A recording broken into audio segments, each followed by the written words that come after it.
Buenas tardes. Bien, vamos a empezar con la clase 10 de, del curso, o la clase 10 teórica. La clase de hoy lo que vamos a ver es el ecosistema CUDA. El ecosistema es le ponen este nombre a básicamente la idea que hay atrás de esto es un montón de aplicaciones que brinda o fomenta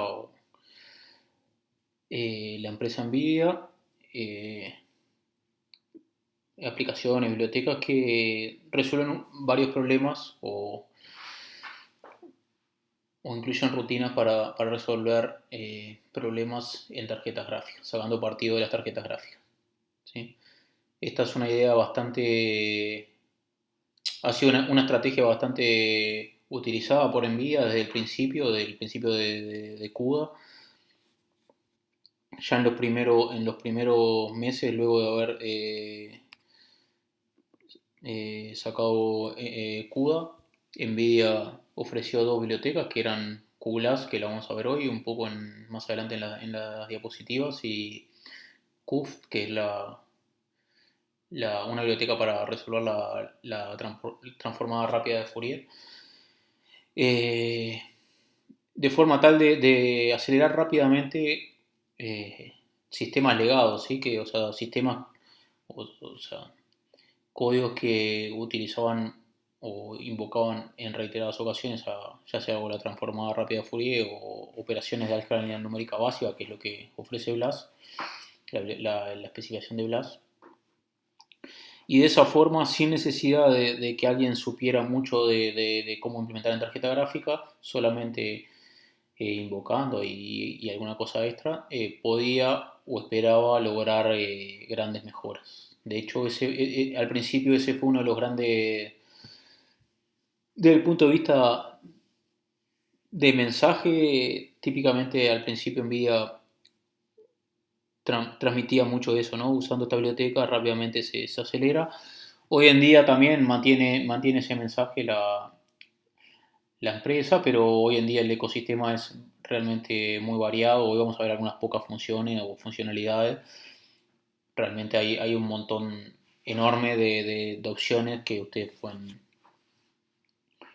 que se pueden utilizar, digamos, en distintos campos, obviamente generalmente muy alineadas con los campos los campos de aplicación que están de moda y que necesitan grandes poder de cómputo. Hoy en día el campo, digamos, muchas de estas herramientas del ecosistema están pensadas para acelerar problemas de inteligencia artificial. Bueno, en verdad hoy en día hay cuestiones, de vuelta se puso cuestiones de moda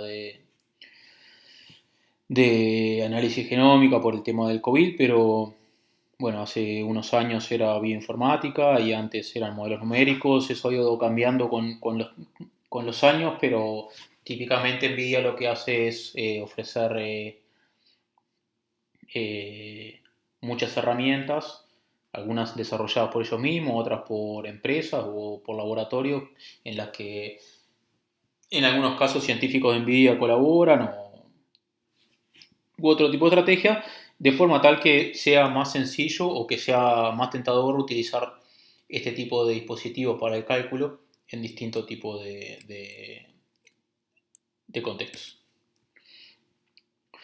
Entonces vamos a ver el ecosistema CUDA y vamos a ver algunas cositas chiquitas más de una biblioteca atrás que en realidad podría ser considerada también parte del ecosistema, que es un poco histórica alrededor de CUDA. NVIDIA Performance Primitive, que es una funcionalidad también hoy en día es parte del ecosistema, y la idea de OpenACC que vamos a verla básicamente una idea de simplificar y optimizar el cálculo. Bien, empecemos entonces un poco con la idea del ecosistema CUDA. Hoy, como les dije, la cantidad La cantidad de aplicaciones, bibliotecas, etcétera, que hoy ofrece NVIDIA es enorme.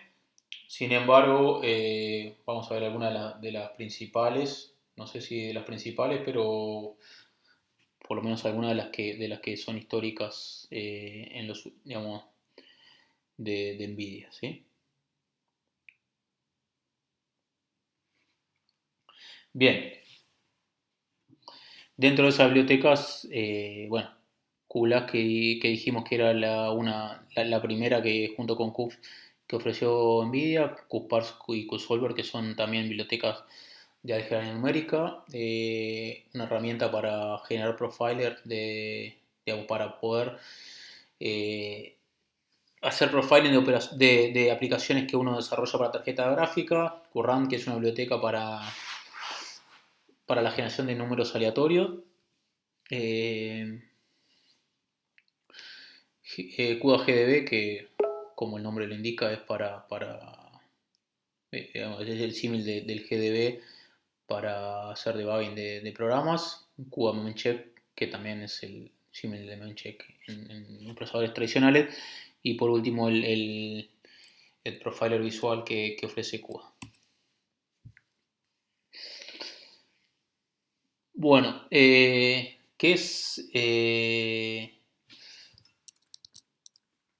BLAS?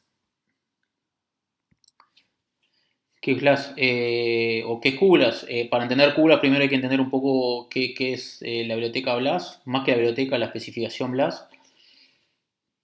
Eh, en el campo de álgebra lineal numérica, que es históricamente uno de los campos donde se necesita más poder de cómputo, no porque directamente sea, digamos, no porque uno vaya a resolver directamente problemas de álgebra numérica, pero muchos de los otros problemas que uno necesita resolver se terminan basando en la resolución de muchos problemas de álgebra numérica, ¿sí? Optimización, simulación de modelo, incluso inteligencia artificial, termina siendo un montón de operaciones que, de álgebra básica que se resuelven. Entonces, esto es histórico, digamos, y no es de la GPU. El tema este es, de hecho, la especificación de BLAS viene de los años 70, en la que se definió un conjunto de operaciones. En realidad, en los 70 y los 80 se definieron tres conjuntos de operaciones, que son BLAS 1, BLAS 2 y BLAS 3, en las que se fue incrementando el nivel de operaciones que se realiza. Y básicamente con esta especificación lo que se logró es que uniformizar la especificación. Entonces cada productor, digamos, cada vendedor de hardware o de software y hardware optimiza o puede optimizar la implementación de una biblioteca para que cumpla con esta especificación de forma tal que sea sencillo acelerar un montón de software que termina utilizando o invocando a estas rutinas, ¿sí? Estos tres conjuntos fueron incrementando, como dije anteriormente, básicamente BLAS 1 trabaja con vectores, BLAS 2 con operaciones tipo matriz-vector y BLAS 3 con matriz-matriz. La necesidad de ir incrementando esto vino un poco también de la mano del aumento en las jerarquías de memoria en las CPUs tradicionales. En la medida que aumentó el uso de la jerarquía de memoria, del uso de caché, fue necesario avanzar en operaciones un poco más complejas o en operaciones que uno, si bien las podría resolver llamando muchas veces operaciones de BLAS 1, si no saca partido del uso de la jerarquía de memoria para resolver esos problemas, va a ser bastante ineficiente. Por eso, digamos, la segunda parte de los 70 y los primeros años de los 80, se especificaron estos tres subconjuntos, y desde esa época casi toda, digamos, cualquier arquitectura de hardware generalmente ofrece implementaciones eficientes de esta biblioteca BLAS para poder optimizar los códigos que uno haga sobre eso. La especificación obviamente incluye varias operaciones, pero el tipo de operaciones es amplio en el tipo de datos y en el tipo de matrices que soporta. En este caso son matrices densas, ¿sí? Le llaman generales, o estructuradas, que son, por ejemplo, triangulares o de banda, o sea, que sea el triángulo inferior o superior de la matriz, o de banda quiere decir que incluye la diagonal principal y algunas otras pocas diagonales, ¿sí? Pero en el caso de BLAS no trabaja sobre matrices dispersas propiamente dicho. La especificación, además de definir las operaciones y el tipo de operaciones, también define una nomenclatura de cómo trabajar con las operaciones. Como dijimos anteriormente, trabaja sobre distintos tipos de datos. Eso va a estar, básicamente hay 4 tipos de datos. Al menos esto es la especificación histórica, que es los tipos de datos son simple precisión, doble precisión, es decir, 32 bits y 64 bits, real o complejo. Eso nos da 4 tipos. Hay implementaciones, por ejemplo, con precisión extendida o con precisión, con otro tipo de dato que da mayor precisión, o últimamente con el advenimiento de algunos algoritmos de inteligencia artificial que sacan provecho de precisiones menores, por ejemplo, half precision, también se puede obtener implementaciones que vayan a trabajar con ese tipo de datos, digamos, con punto flotante 16 u otros particulares. Hoy en día hay trabajos, uno puede acceder a implementaciones de rutinas que trabajan con tipos de datos que no son los estándares o los históricamente estándares. Bueno, las funciones de BLAS van a estar, como dice ahí, definidas en 5 letras. La primera que va a definir el tipo de dato, S, D, C o Z, dependiendo si es simple, doble precisión, real o complejo. Y las siguientes 2 letras van a definir el tipo de matrices sobre la que se va a trabajar. ¿Sí? Generales de banda, simétricas de banda, triangulares o triangulares de banda. Esto lo que quiere decir es que vamos a tener la misma operación. Por ejemplo, si yo quiero una operación, o sea, voy a tener la operación matriz por vector, ¿sí? Y esa matriz puede ser, tanto la matriz como el vector puede estar en simple o en doble precisión real, en complejo de simple o complejo de doble precisión. Y a su vez la matriz puede ser densa o de banda, general, simétrica o simétrica de banda, triangular o triangular de banda. Esto lo que va a hacer es que obviamente la implementación de cada uno de esas variantes va a ser distinta. Si bien las nociones van a ser parecidas, el tipo de operaciones que uno necesita hacer, al menos, en principio son distintas. Por ejemplo, en el caso de la matriz simétrica, uno podría sacar provecho de la simetría de la matriz para evitar su operación. Bueno, yendo un poco más al detalle, por ahora estamos en BLAS, ¿sí? Todavía no llegamos a tarjeta gráfica. BLAS 1 implementa las operaciones, como dije anteriormente, de tipo vector o vector o vector escalar. Por ejemplo, el escalado de un vector por un escalar, valga la redundancia, que es multiplicar un vector. O sea, hay n lecturas de datos, n más 1, ¿verdad? Por el escalar. Y lo que tengo que hacer es n multiplicaciones de cada una de las posiciones del vector por el escalar. Por eso decimos que estas operaciones son en general de orden n datos o orden n lectura de datos, orden n operaciones. Y algunas de las operaciones que se ofrecen en esta categoría son los movimientos de datos, o sea, copia, intercambio. Un ejemplo ahí el copy. Bueno, en verdad justo el copy es una de las funciones que sale del estándar en cuanto a la nomenclatura. Porque en este sentido todas las matrices en realidad son datos, así que son posiciones contiguas en memoria, no hay diferencia para hacer el copiado. Bueno, movimiento de datos, operaciones vectoriales, como dije anteriormente, operaciones de reducción del producto escalar, o sea, el producto entre dos vectores, la norma vectorial, sumatorias, máximos, etc. El conjunto de las dos lo que implementa son operaciones de tipo matriz vector.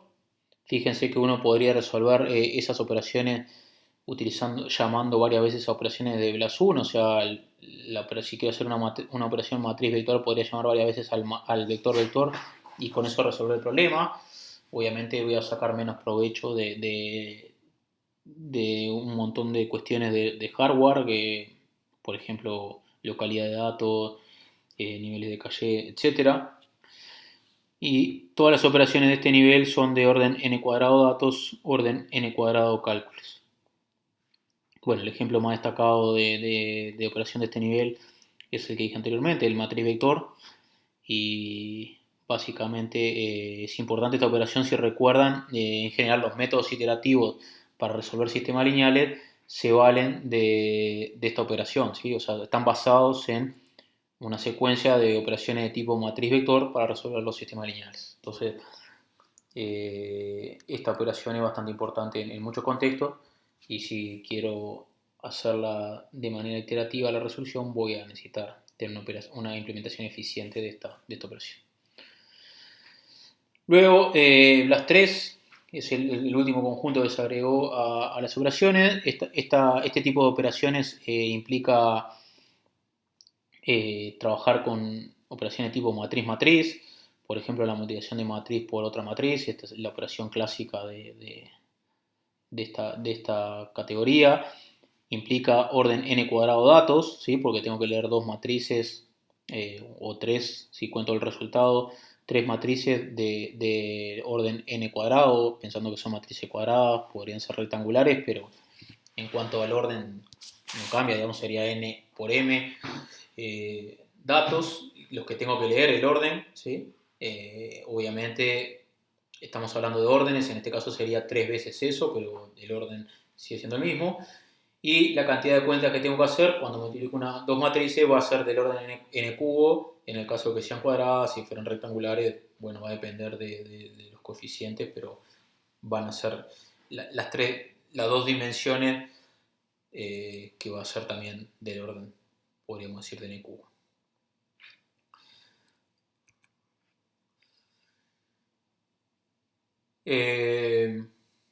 Bueno, esta especificación o esta biblioteca está implementada por casi todos los vendedores de manera bastante eficiente o es parte de bibliotecas que ofrecen ya sea los vendedores de hardware o los vendedores de software. Por ejemplo, en la ASML de AMD, en la SSL de IBM, en la MKL de Intel. Hoy en día es esta biblioteca, la biblioteca matemática de Intel, es la implementación de la biblioteca matemática de Intel en los procesadores de Intel es generalmente una de las implementaciones más eficientes. Sun también tenía en su momento su biblioteca. GoToBLAS fue una implementación académica que en su momento era la que conseguía los mejores desempeños. Esto fue hace unos 20 años. Un poco menos, capaz que 15. Luego fue discontinuada el esfuerzo, era de la Universidad de Texas, y recientemente un colectivo de gente empezó a desarrollar OpenBLAS, que está basada en las mismas ideas que propuso la gente, o principalmente el autor de GoToBLAS, que era Goto apellido. Empezó siguiendo esas ideas, intentó, digamos, mantiene una variante, digamos, open que es bastante, que logra desempeños bastante similares a los de MKL, incluso en los procesadores Intel. Atlas fue una versión también académica de otro grupo de investigación que intentaba ser independiente. Por ejemplo, la implementación de Goto era particular para cada procesador, o sea que básicamente estaba compilada para cada uno de los procesadores, sacaba partido de particularidades, implicaba tocar el assembler del código. Atlas fue una variante, una filosofía un poco distinta. Uno se bajaba la la biblioteca y lo primero que tenía que hacer era eh, ejecutar ejecutar para que la biblioteca pudiese saber cuáles eran las características del hardware en el que estaba ejecutando y en base a esas características auto-optimizarse en cuanto a determinados parámetros. ¿Sí? No prometía bastante, pero nunca tuvo gran importancia. Eh, Quizás es bien, digamos, más allá de que es ofrecida por todos los vendedores o digamos, por todo el tipo de hardware, algo importante también de esta biblioteca, de la biblioteca Goto, es que, perdón, de la biblioteca Blas, es que el, hay un consorcio que cada 6 meses, 2 veces al año, hace una lista de las computadoras más potentes del mundo. Obviamente eso es una propaganda importante para los fabricantes que quieren tener la computadora más potente del mundo, también los países, etcétera, o las empresas. Y el ranking ese se efectúa en base a ejecutar un benchmark, o sea, quién es más rápido en ejecutar un benchmark. Y ese benchmark está basado en resolver operaciones matriciales, o sea, operaciones que se resuelven con básicamente llamando a BLAS, valga la redundancia nuevamente. Entonces, no es importante en la generalidad, pero también es importante en los grandes centros de cómputo esta biblioteca porque generalmente todos los fabricantes buscan optimizarla lo más posible de forma tal de quedar mejor rankeado en ese listado. ¿Sí? De hecho, el Goto, el que hizo la biblioteca Blas, dejó de desarrollar su biblioteca porque fue contratado por un fabricante que quería tener que quería estar bien arriba en el listado y básicamente lo contrataron para que hiciera una implementación súper eficiente para su computadora, digamos. Y estuvieron por un tiempo, fueron unas máquinas chinas y estuvieron por un tiempo eran dos máquinas de un laboratorio y estuvieron un tiempo teniendo la 1 y la 2 en el ranking. Así que además de la importancia general hay cierta importancia más marketinera o particular del área esta de las grandes computadoras o de los grandes centros de cómputo. Bueno, hoy en día, yendo un poco más al mundo terrenal nuestro, de una máquina más común, en general el tipo de procesadores que utilizamos o más utilizado en las computadoras a las que tenemos acceso nosotros son generalmente Intel o y en ese caso la implementación de MKL de Intel mismo es bastante performante. Hoy en día OpenBLAS también es bastante comparable en cuanto a desempeño con MKL. Algo que capaz que es más cercano a la realidad de ustedes, o por lo menos que hayan visto en facultad, por ejemplo, cuando trabajan con MATLAB o Octave o Scilab o cualquiera de estas herramientas de, digamos, orientadas al lenguaje M, por debajo de cuando uno ejecuta operaciones, generalmente cuando ejecuta operaciones matriciales, lo que están haciendo es invocando a la implementación que tenga de BLAS. O sea que típicamente cuando instalan una de estas herramientas, si es que ya no estaba, por ejemplo en Linux, ya estaba preinstalada una biblioteca BLAS, pero si no, MATLAB la incluye. Digo para tener un poco de noción de que esta biblioteca, capaz que ustedes nunca la usaron directamente, pero en muchas de las aplicaciones que capaz que sí llegaron a manejar, se está invocando constantemente. Bueno, obviamente con el advenimiento de los procesadores multicore, estas bibliotecas incluyen capacidad de paralelismo a nivel de hilos, ¿sí? O sea, tanto Intel MKL como OpenBLAS, que son hoy en día las referencias, a menos que uno vaya a un hardware muy particular, las implementaciones incluyen la capacidad de resolver operaciones con multihilo. Bueno, yendo un poco ahora sí a QLAS, eh,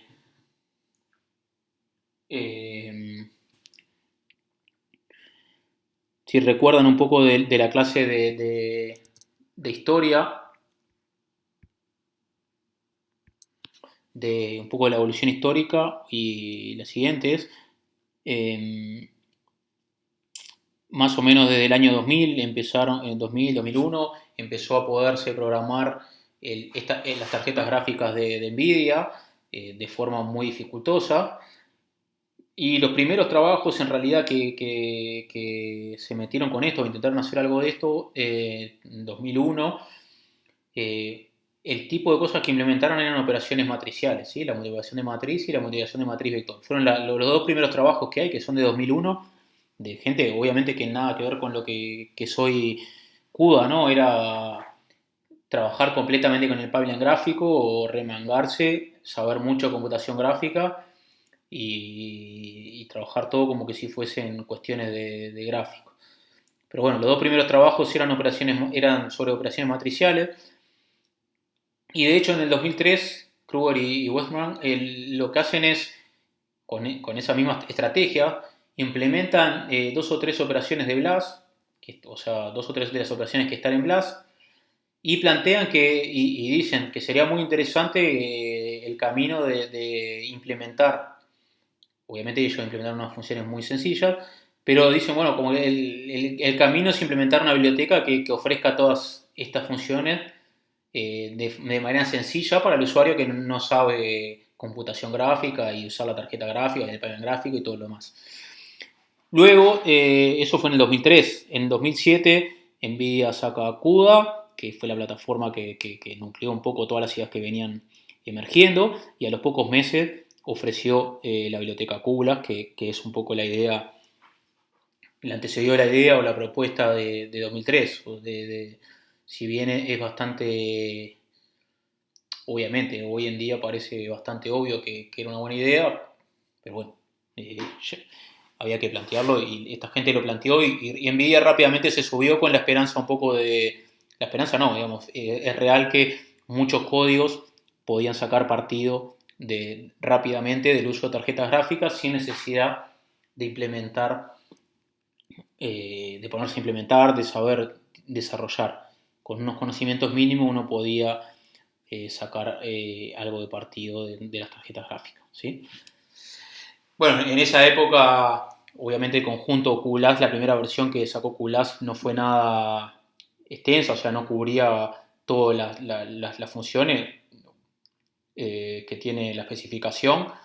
La mayoría, la especificación es un poco amplia y con un subconjunto se cubre bastante bien los grandes requerimientos. Puede faltar una función, pero digamos que hay unas 20 funciones que son las más utilizadas generalmente. Luego hay otras que son más por completitud y es raro su uso, o muy particular. Bueno, otra cuestión es que la primera generación de tarjetas gráficas, también cuando Martín dio la evolución histórica, la primera generación de tarjetas gráficas que eran programables, si bien permitían el uso de punto flotante, solo cubrían simple precisión, no tenían doble precisión. Así que obviamente el tipo de datos que podía trabajar era solamente simple precisión.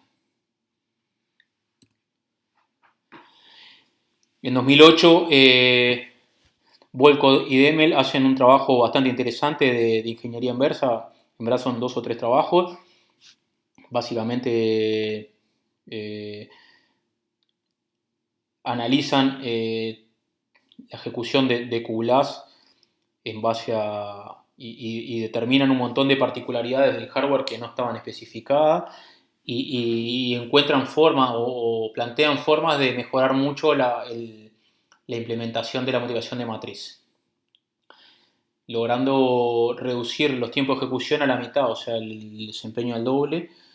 Ese trabajo que, digamos, fue un trabajo bastante revolucionario en el momento, eh, bastante impresionante en el sentido de, o sea, DML es un científico del área de álgebra numérica y Volkov en ese momento era su alumno de doctorado y que empezó a trabajar con las tarjetas gráficas y bueno, básicamente lo que lograron es mejorar mucho la biblioteca que ofrecía la empresa Nvidia. Entonces, lo que pasó es que en la siguiente generación de culas estaba incorporado, los desarrollos de Volco y DML estaban incorporados en la biblioteca culas, digamos.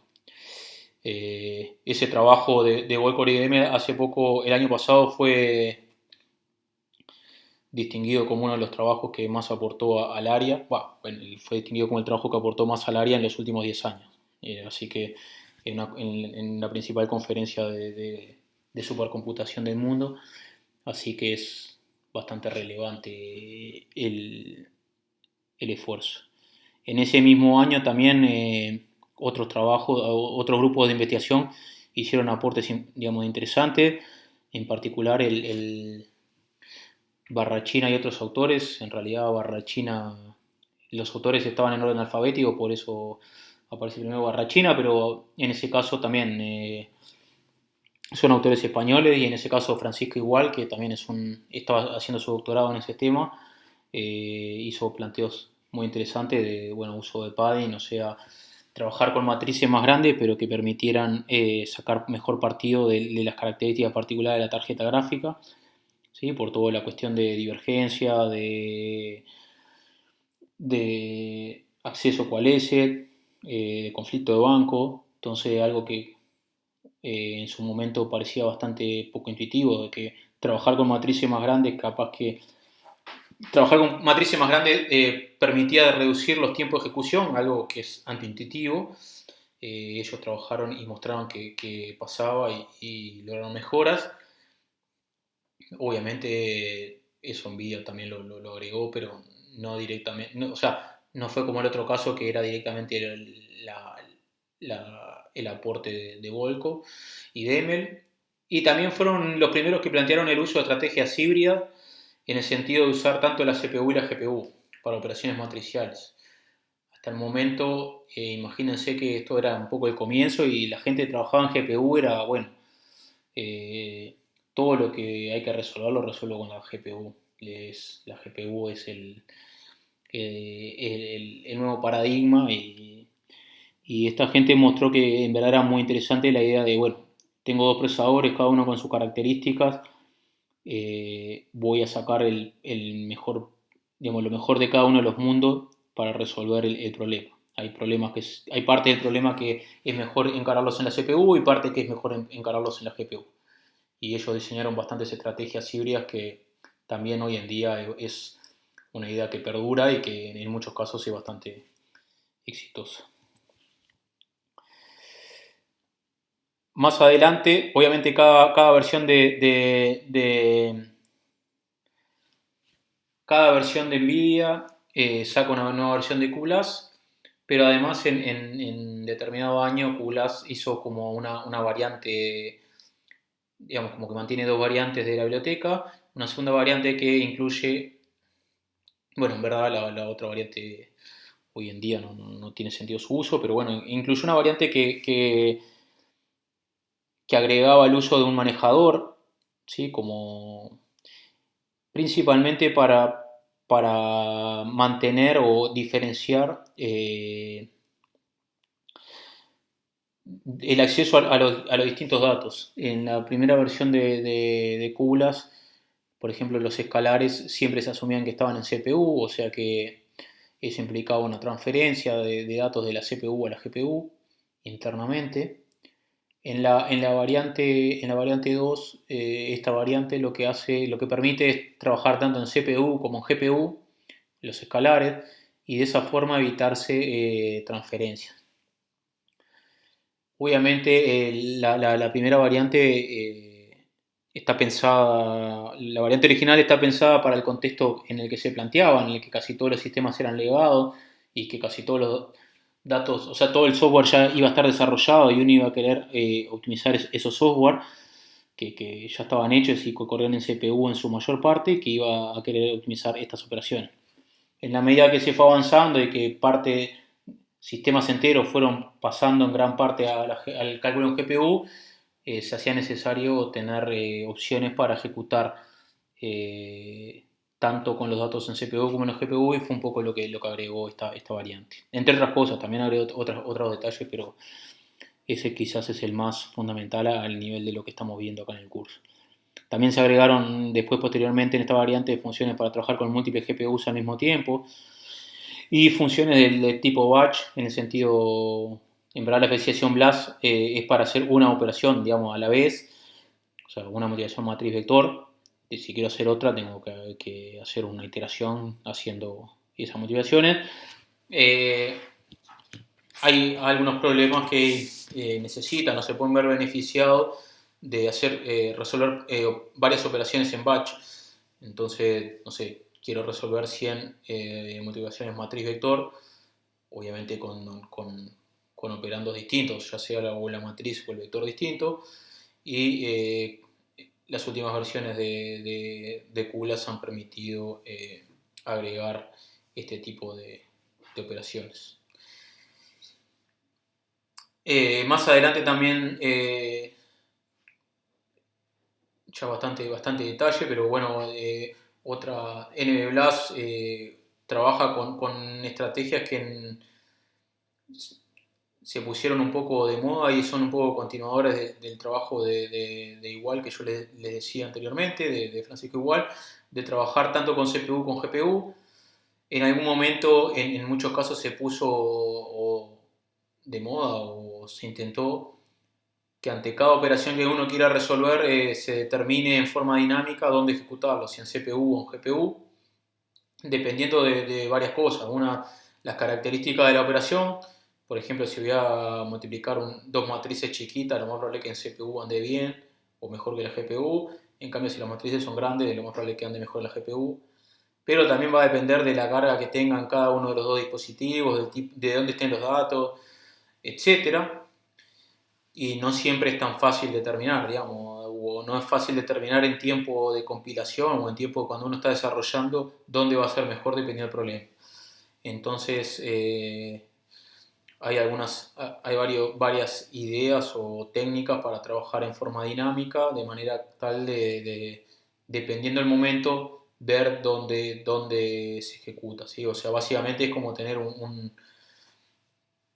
despachador que va eligiendo cuál es el mejor procesador en base no a una técnica rígida de todas las multiplicaciones las mando a GPU, sino con algo más inteligente.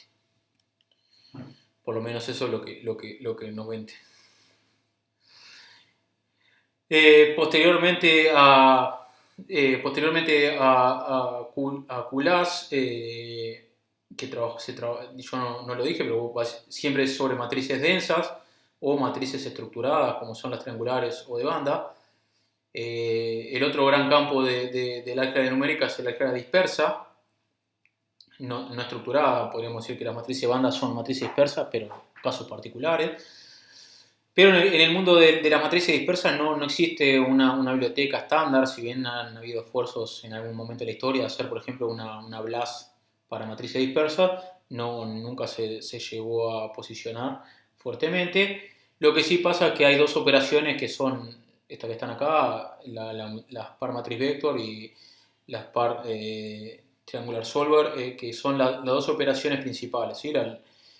La multiplicación de una matriz dispersa por un vector y la resolución de un sistema triangular disperso. Obviamente necesita un vector para el cual se está resolviendo.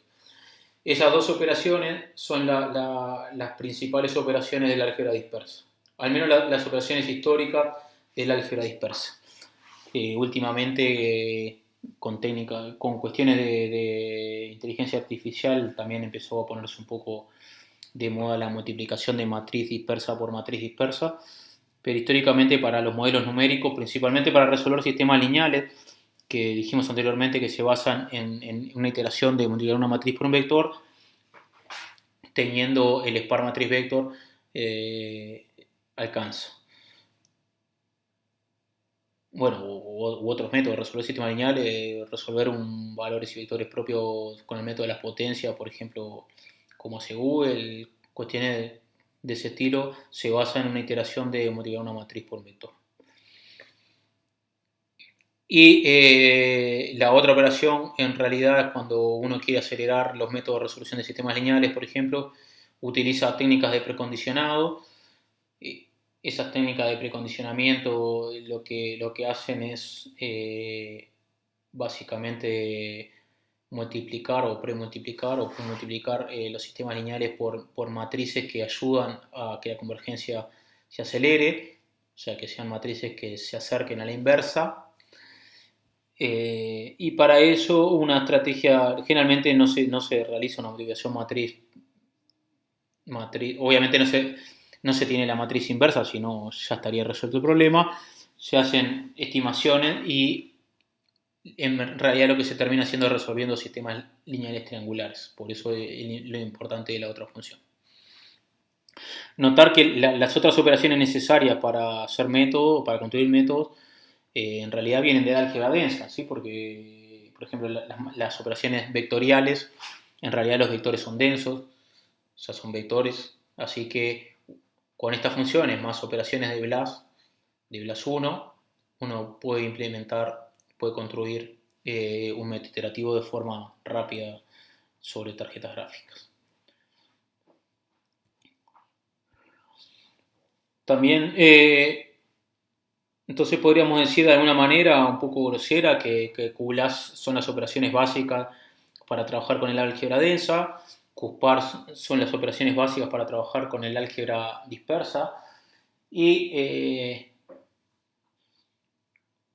más recientemente NVIDIA empezó a ofrecer QSolver, que básicamente tiene las operaciones de más alto nivel, también de álgebra lineal. El tipo de operaciones que ofrece son las que en álgebra están en una biblioteca llamada LAPACK, que son, por ejemplo, la factorización LU, la factorización de Cholecki, la resolución de sistemas lineales generales, la descomposición en valores singulares, en valores y vectores propios, la factorización QR de matrices, etc. Este tipo de operaciones que en procesadores tradicionales están en la biblioteca LAPACK, acá en los últimos años NVIDIA empezó a ofrecer QSolver. Antes habían había algunas bibliotecas de universidades, etcétera, que habían desarrollado experimentalmente este tipo de solvers, en particular Magma, que es una biblioteca bastante reconocida en el área porque es del mismo, digamos, alguna de la gente que participó en la definición de Blas en los 80 es parte del grupo de investigación que hizo Magma, que es una biblioteca que hace todo este tipo de operaciones sobre GPU y sobre otros dispositivos. Pero bueno, la diferencia de QSolver, bueno, Magma hoy en día también, pero es que ofrece estas operaciones tanto para álgebra densa como para álgebra dispersa. En verdad, la APA que es sobre álgebra densa. Así que, nada, básicamente, estos solver se basan mucho en llamar a las implementaciones de QLAS o de QSPARS. Así como en CPU se basan en llamar a las operaciones de Blas. Bien, eso sobre álgebra.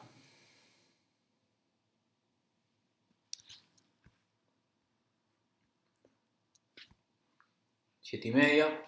No tengo reloj, así que voy a estar viendo un poco.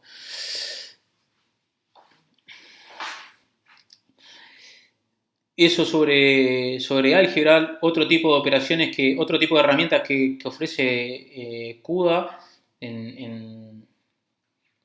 para el desarrollo son las Profiling Tool Interface.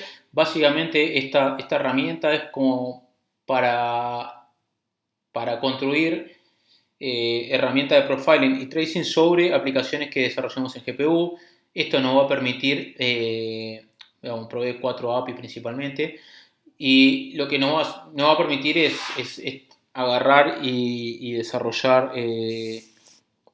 estrategias para el profiling de aplicaciones nuestras que van a estar corriendo sobre tarjetas gráficas, ¿sí? Entonces, bueno, la Activity API lo que permite es, básicamente nos ofrece funciones para guardar en forma síncrona trazas de la aplicación. Así que lo que vamos a estar haciendo con esto es dejando registro de de las cosas que pasan. Tenemos el callback API también que nos permite guardar un callback en el código. Esto lo que va a hacer es digamos, llamar cada cierto, digamos, en base a ciertos eventos, ¿sí? Eh, eh, para el callback y también básicamente vamos a poder, junto con la definición de los eventos y las métricas que nos va a permitir hacer, con toda esta batería de herramientas, lo que vamos a poder hacer es una estrategia para hacer profiling de nuestra aplicación a futuro, ¿sí? O sea, en la medida que se esté ejecutando. Otra herramienta que no tiene nada que ver con las anteriores es Current. Dijimos anteriormente que, ya mencionamos anteriormente que Current lo que nos permite es la generación de números aleatorios. Esto es bien importante en bastantes contextos, en contextos de que la tarjeta gráfica es interesante su uso, en optimización, en simulación, en computación gráfica en sí mismo. Así que en, fue bien, digamos, eh, en algún momento fue bien importante tener una biblioteca que diera este tipo de estrategias. Además, porque muchas de las estrategias muchas de las técnicas que se basan en calcular números aleatorios son muy buenas en tarjetas gráficas, porque generalmente, eh, es muy general lo que voy a decir, pero muchas estrategias de las que se basan en números aleatorios permiten un gran nivel de paralelismo. Por ejemplo, los métodos Monte Carlo, que básicamente uno tiene que tirar un montón, tiene que hacer un montón de sorteos y un montón de cuentas para cada uno de esos números. Claro, en tarjetas gráficas en la que yo puedo tirar un hilo para cada numerito que saco, es como ideal, digamos. De hecho, en las primeras épocas, uno de los ejemplos típicamente que se mostraba como que andaba muy bien en tarjeta gráfica eran simulaciones del estilo de Monte Carlo, ¿sí? O sea, cada hilo tira un número y con eso hago dos o tres cuentas. Y claro, comparado con una CPU, que cada cuenta la tiene que hacer la CPU, si tiro 10.000 números aleatorios, esto tiro 10.000 hilos y en una ejecución de cada uno se resuelve todo el problema. Bueno, luego con una reducción, pero el trabajo fuerte es rápidamente acelerado. Así que esta biblioteca vino a colaborar en ese sentido. Anteriormente había igual, digamos, se consolidó luego como una biblioteca, pero al principio habían ofrecido ciertos códigos para trabajar. Eh, bueno, permite la generación de números pseudo aleatorios y cuasi aleatorios, obviamente no van a ser números realmente aleatorios, pero sí que satisface gran parte de las propiedades necesarias, las propiedades estadísticas. De hecho, hay implementaciones un poco más fuertes desde el punto de vista estadístico. Eh, no ocurran, pero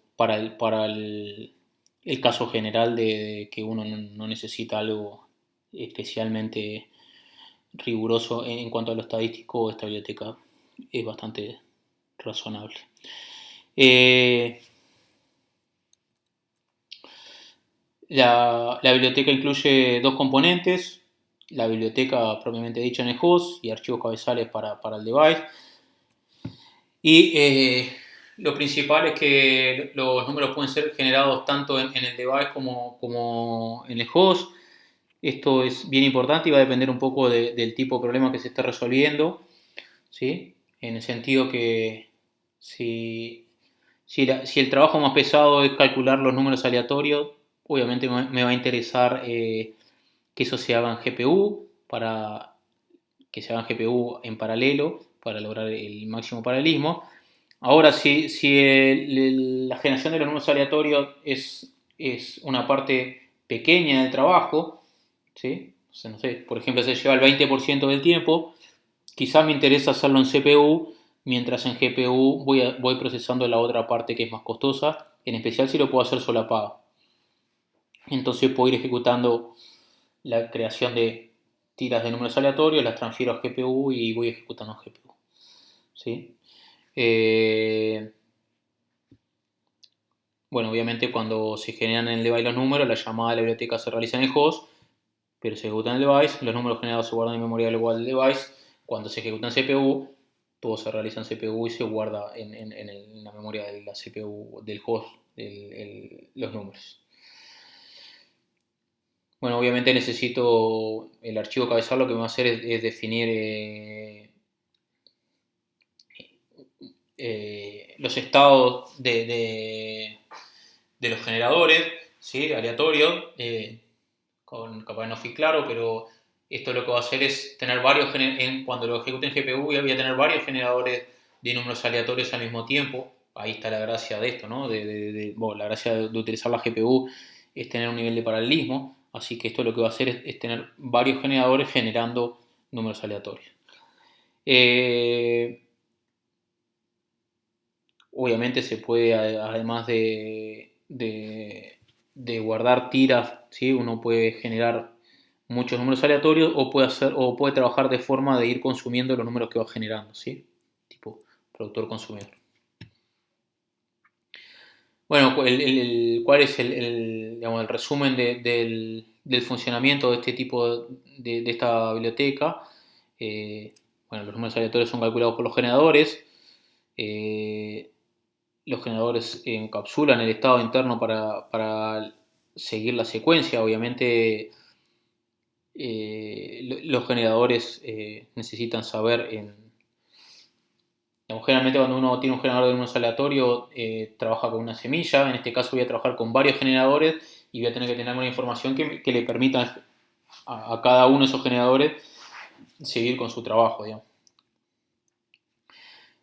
Bueno, se pueden crear varios generadores al mismo tiempo, esa es justamente la gracia. Y la secuencia producida por cada generador es determinística. Obviamente esto es bien importante porque uno en muchas ocasiones obviamente quiere la mayor aleatoriedad posible cuando está generando la tira, pero quiere poder reproducir los cálculos que hizo en otra ocasión. Por ejemplo, cuando estaba en etapa de testeo y desarrollo. En ese caso uno siempre quiere poder volver a ejecutar con la misma tira para volver a corroborar que, por ejemplo, que arregló un error que tenía. Y bueno, la secuencia normal de uso va a ser, bueno, primero crear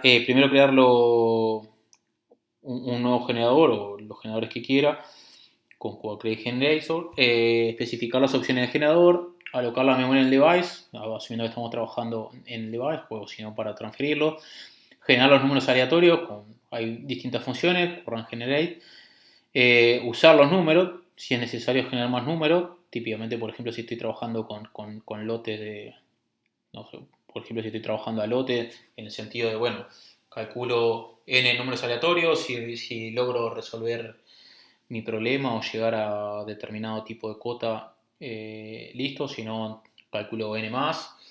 Bueno, y obviamente una vez que termina esta iteración voy a destruir los generadores que había creado anteriormente. Si estoy trabajando en el host, el generador lo voy a crear en el host y obviamente voy a tener que alocar memoria para recibir esos números aleatorios. Bueno, y algo que dice acá y es importante es que el current generate es asincrónico, como muchas funciones de tarjeta gráfica, lo dijimos en otras clases. básicamente si a mí me interesa tengo que sincronizar. Como en este caso, digamos, si pensamos la idea de estar generando cosas en un dispositivo mientras estoy trabajando en el otro, es bien interesante que pueda ser asincrónico.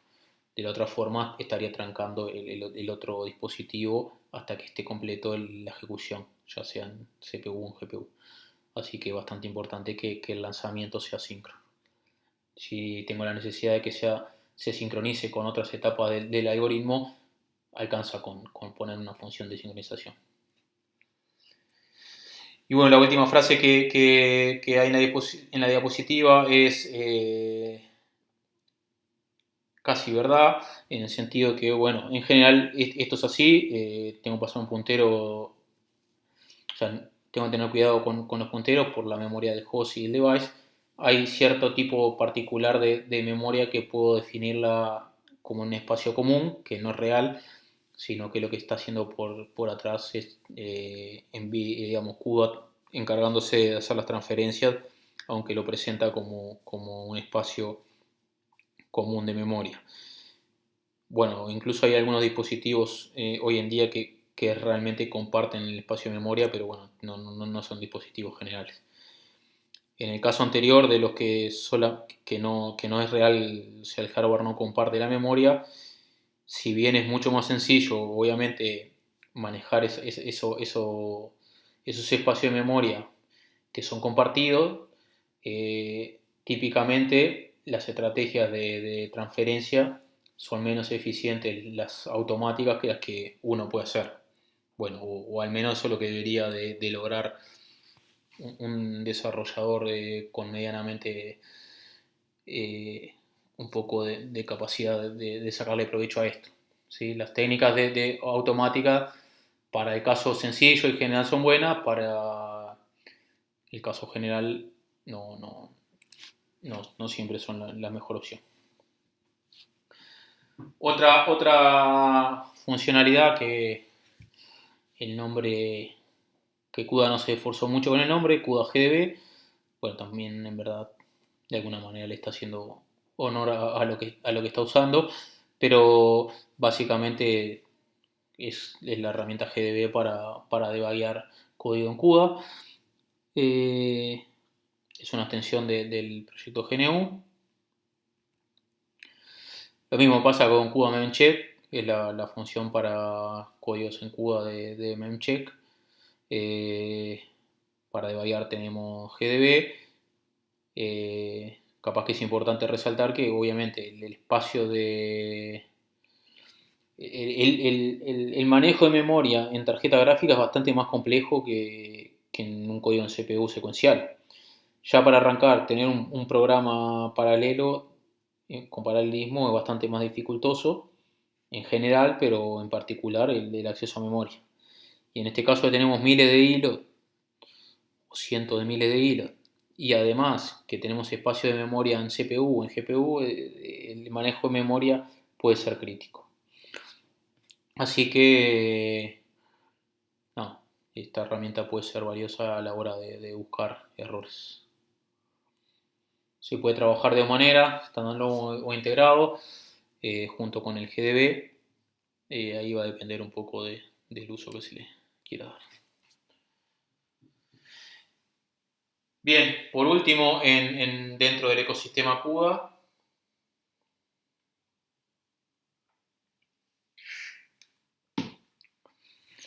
es también es un profiler, pero principalmente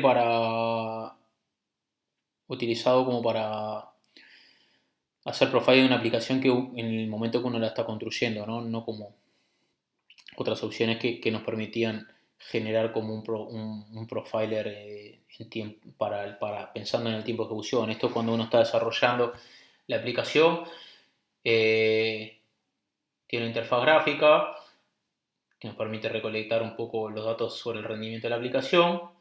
Se basa en contadores, o sea que mide distintas magnitudes.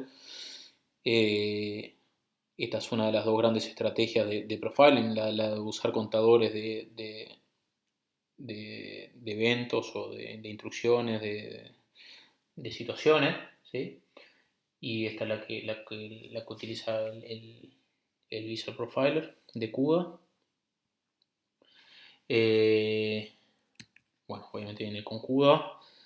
Esta es una interfaz gráfica un poco vieja, pero no cambia mucho las cosas. Obviamente tiene, bueno, uno puede buscar la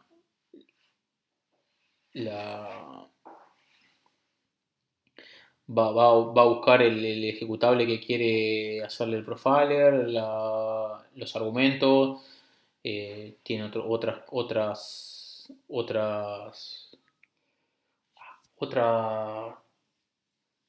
otros parámetros y particularidades de cómo quiere ejecutar o cómo quiere limitar la ejecución.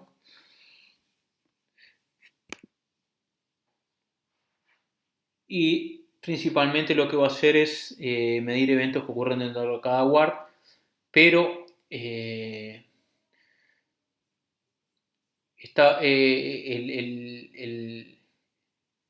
conteo va a ser sobre valores o acumula valores dentro de un único TPC. Esto lo que va a hacer es que en la medida que yo bueno, típicamente en GPU para que las cosas anden bien, voy a tener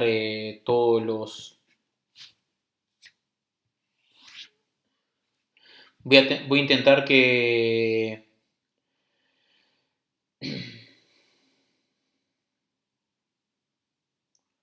la ejecución de todos los hilos, ¿sí? sea, sea, sea similar, principalmente dentro de cada bloque, ¿no? O sea, todos los bloques van a ser bastante similares en la ejecución.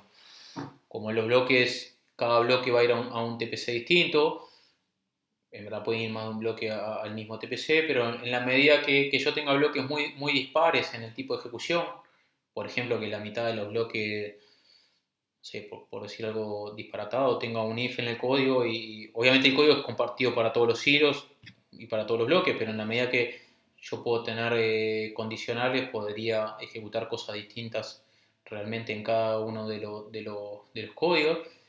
Y en la medida que sea muy dispares, lo que puede pasar acá es que el profiler nos esté engañando o nos esté llevando a conclusiones erróneas. Así que hay que tener cuidado de que el uso directo del profiler es útil solamente en la medida que casi todos los hilos o casi todos los bloques ejecuten cosas similares o tengan tipo de ejecución similar. Obviamente siempre van a haber condicionales, pero bueno, una cosa es que uno haga 200 cuentas y el otro haga 199 y otra que uno haga 200 y el otro haga una. Si eso pasa en muchos casos, puede llevar a errores. En ese caso habría que utilizar el profiler anulando temporalmente uno de los hilos de ejecución y luego el otro y sacando las conclusiones e intentando unir las conclusiones que dan la mixtura de los dos profilers. Bueno, eso por lo que dice ahí en la tercera frase. Que básicamente lo que va a pasar acá es que va a ejecutar para un TPC, o sea, va a hacer el conteo para un TPC y va a extrapolar las ideas esas para el resto de la ejecución, asumiendo que es así. Si yo tengo cosas muy distintas, va a estar extrapolando cosas que me van a llevar a conclusiones erróneas. Bueno, es lo que dice en la cuarta. Bueno, una vez que es ejecutado, me va a dar distinta información, ¿sí? Por ejemplo, un cuadro que me va a decir, bueno, un resumen de las distintas rutinas que están involucradas, con un porcentaje del tipo GPU, un tiempo total de GPU y otros detalles. Luego va a haber una sección de recomendaciones, ¿sí? Para aumentar el rendimiento. Esto es bastante interesante porque muchas veces nos aporta alguna. Obviamente son cuestiones básicas, pero son las primeras líneas que uno debería de probar para mejorar el desempeño. No siempre se puede, pero bueno. Bueno, y otra parte de la pantalla nos va a decir la salida del programa. Bueno, la tabla de resumen nos va a dar datos bastante importantes, pero bastante obvios. El número de veces que se llamó, el tiempo de GPU, el tiempo de CPU y los porcentajes. Acá es bien importante, bueno, obviamente, cuanto más tiempo de GPU, más importante intentar mejorar. Pero el otro valor importante es la cantidad de veces que fue llamado. Si no es lo mismo intentar optimizar una rutina que se lleva el 70%, como en este caso, y se ejecuta 4 veces, o sea que básicamente está demorando 16, cada ejecución está llevándose un 16%, o sea que cada ejecución no es tan distinta de las otras funciones, ¿sí? Bueno, justo era un memory copy, así que no íbamos a poder optimizar mucho más. Al menos íbamos a saber que el copy era el causante del problema. Pero en la medida que yo tenga mucha llamada, en realidad cada vez es más difícil optimizar el código este. Pero bueno, a simple vista, por ejemplo, en este caso, lo que podemos ver es que casi el 90% del tiempo se lo están llevando los copies, las transferencias de CPU a GPU y de GPU a CPU. El kernel se lleva, el kernel que está ejecutando en este caso solo está implicando el 10%. O sea que por más que yo mejore mucho el código de ejecución, como máximo voy a bajar un 10%, ¿sí? Si lo lograra bajar completamente, o sea, algo imposible, en el mejor de los casos me quedaría en un 90%, o sea que no cambiaría mucho. En este caso, si yo tengo este resumen, lo que me conviene hacer obviamente es intentar cambiar de alguna manera las transferencias. Lo otro, en principio no valdría ni la pena ponerse a gastar tiempo en mejorar algo que, si fuese perfecto, estaría en el 90% del tiempo. Bueno, a menos que esa diferencia sea de vida o muerte, que parece raro y sería bastante difícil. Bueno, Vida también ofrece la capacidad de hacer gráficas sobre estos datos, no cambia nada, es nada más que hacer gráficas sobre lo anterior.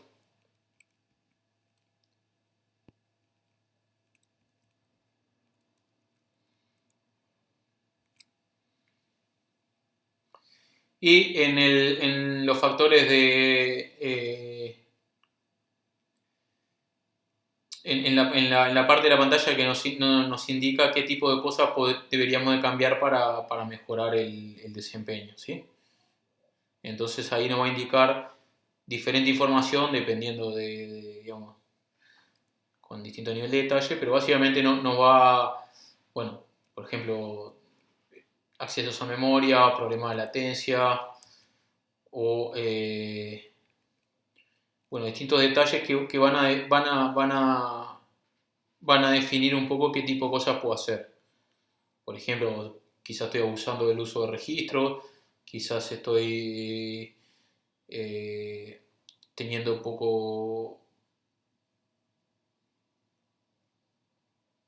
poca cantidad de bloques por multiprocesador. Ese tipo de información nos pueden ayudar a mejorar. Obviamente es a un nivel básico, pero es lo primero que hay que, lo que diga el profile es lo primero que hay que analizar. Bueno, permite usar el nivel de utilización del bus de datos y compararlo con el óptico de la tarjeta. Obviamente un throughput bajo indica que el bus está infrautilizado. Y bueno, hay distintas técnicas y depende un poco del tipo de problema que ahí vamos a tener que nosotros saber qué tipo de problemas estamos enfrentando y qué tipo de características tiene. No es lo mismo resolver un problema que está limitado, o sea, que tenga mucho acceso a memoria, entonces va a ser difícil, obviamente, por más que lo hagamos bien, va a estar limitado por los accesos a memoria, o si es un problema que en principio no necesita acceso a memoria, o necesita pocos accesos a memoria, no necesita acceso a memoria, va a ser difícil. Bueno, estas son las líneas básicas.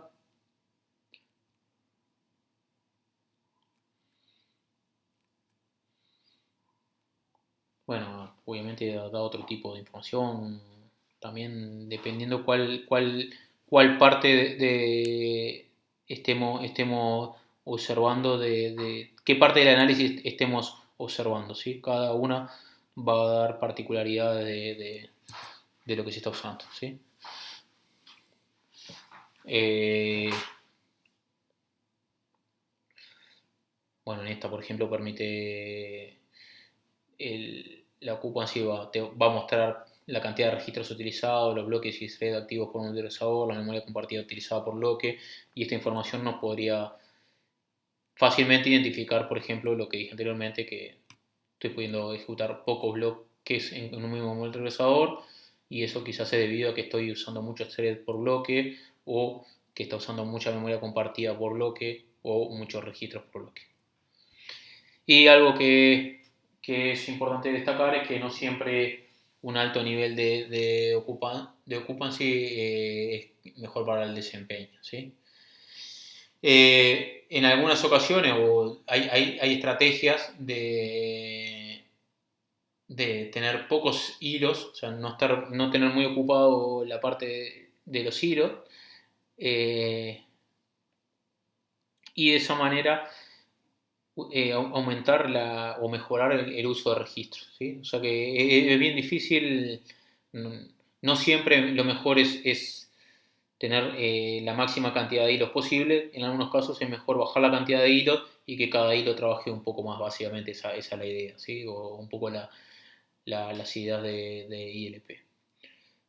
El, uno de los primeros que impulsó esto, que es poco intuitivo, digamos, porque siempre el discurso de NVIDIA es, bueno, en general, siempre hay que tener mucha cantidad de hilos, cuanto más hilos mejor.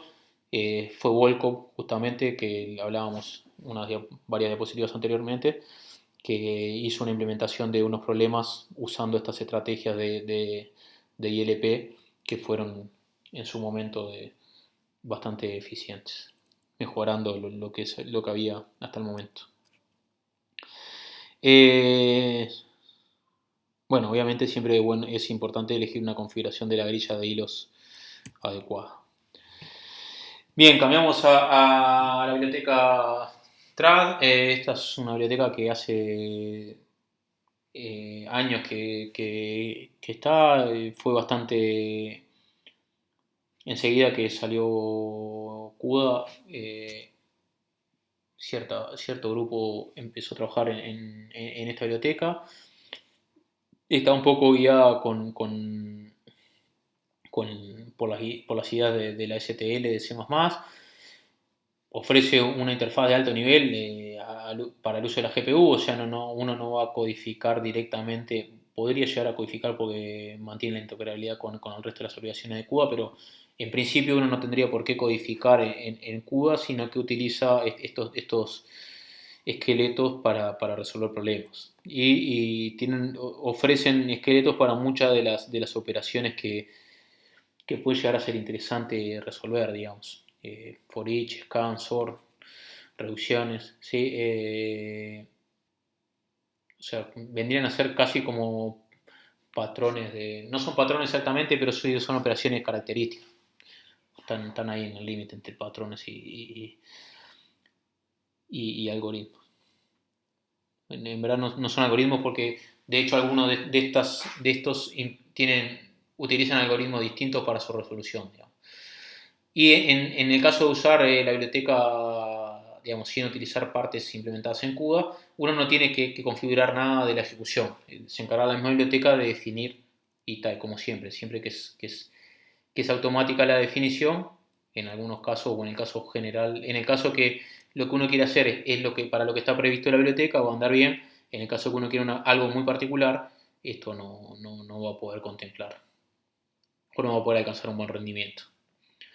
Bueno, lo que dije anteriormente, se puede desarrollar aplicaciones completas utilizando TRAD o mixtas en la que una parte está hecha en TRAD y otra en CUDA. En el caso que obviamente si uno va a una parte va a utilizar CUDA, va a necesitar tener una idea del tipo de ejecución.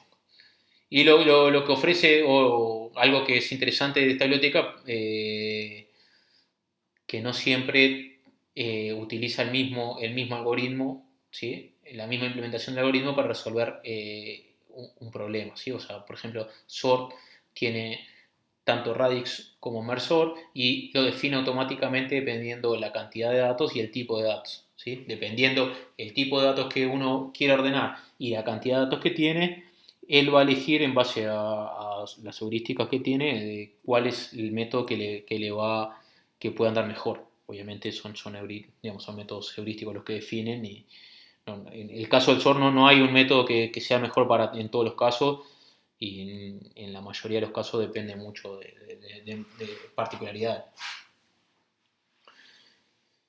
Bueno, algo que intenta hacer Trade, como claro, uno, si se acuerdan de las operaciones que encara desde el principio, eran funcionalidades muy, eh, ¿cómo llamarle? Podríamos decir que un poco al estilo de un pensamiento, digamos, un paradigma funcional, ¿no? O sea, son como, digamos, son esqueletos que digamos, los puede encadenar para resolver un problema, ¿sí?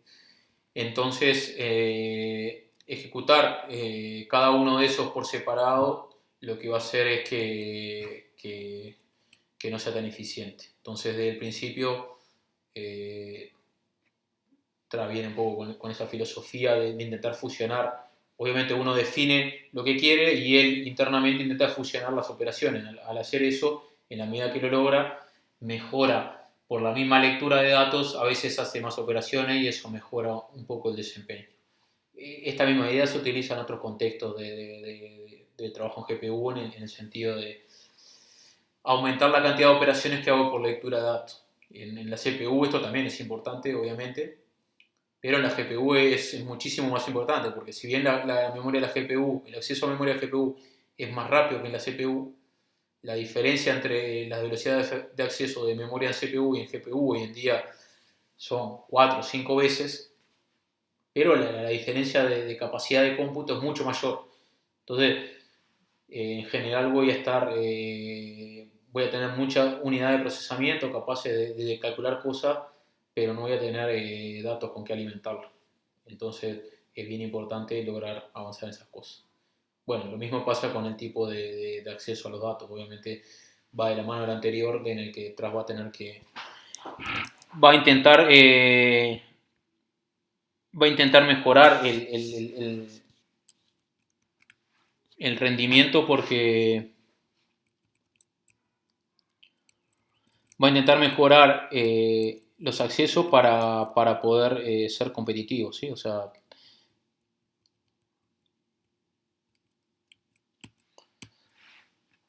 en la medida que los accesos a los datos no estén bien hechos, va a ser peor que lo anterior en el sentido de la cantidad el tiempo que voy a desperdiciar en acceder a los datos va a ser bastante engorroso. Va a ser, digamos, no va a permitir alcanzar niveles de desempeño razonable. Esto bastante, bueno, el ejemplo este de la diferencia entre trabajar con Struct of Array o Array of Struct, lo presentamos en el curso, que es súper antiguo en el área, digamos, lo presentó Strauka, y es un ejemplo claro del tipo de cosas que hay que evitar. Y bueno, esta biblioteca busca hacer ese tipo de cosas. Bueno, en esta biblioteca básicamente la NPP permite acelerar operaciones relacionadas principalmente con la imagen y el video, son más bien filtros. Lo agregamos acá porque nosotros muchas o varias veces hemos hecho como parte incluso de la evaluación del curso, como en los laboratorios o en los prácticos, eh, filtros, porque es una operación bastante interesante para la GPU y esta biblioteca incluye muchas de esas operaciones que uno quiere hacer implementada y que permite rápidamente sacar ventaja de su invocación. Por último, la idea de OpenACC. OpenACC es como un paradigma un poco ortogonal ortogonal no, bueno, pero a CUDA. La idea de OpenACC es un poco la extensión de OpenMP. OpenMP es una, una estrategia para paralelismo de memoria compartida que básicamente lo que hace es, mediante cláusula, define el paralelismo y el compilador transforma eso en un código paralelo. Entonces, por ejemplo, uno tiene una cláusula y en un for le dice el for este for que viene después de la cláusula, ejecutarlo en paralelo, un poco parecido a lo que hicimos nosotros en la clase que vimos que motivamos el paralelismo. Entonces es muy sencillo. En multicore, OpenMP ha tenido bastante éxito en el sentido que simplifica mucho la programación en comparación con trabajar, por ejemplo, con una biblioteca, con Pthread. Sin embargo, en el GPU es bastante más complejo porque está el tema de las transferencias de datos. Entonces, no alcanza solo con decir esto ejecutar en paralelo, sino que hay un montón de cuestiones referidas a las transferencias de datos que son muy complejas. Entonces, eso sumado a que el OpenACC es principalmente del grupo PGI, o sea que no tiene tanta difusión, no ha hecho que se desarrolle mucho. De hecho, obviamente hay ejemplos que muestran que andan bien, pero típicamente son los ejemplos más sencillos, ¿no? La motivación de matrices que hablábamos anteriormente, o matriz vector, o operaciones muy directas que, bueno, digamos, uno puede ver que esta herramienta es capaz de sacar partido. Ahora, cuando uno va a un caso un poco más complejo o que tiene datos no tan fácilmente resolubles, empieza a complicarse y no siempre es fácil sacar partido o aprovechar las capacidades de esta herramienta. Y bien, terminamos la clase de hoy. Disculpas que fui medio rápido. Espero que haya quedado grabado porque ya 2 veces que intento grabarla y hago toda la clase y no estaba grabando. Si pasó de vuelta, la tercera va a ser bastante más corta. En breve publicaremos los siguientes pasos del curso.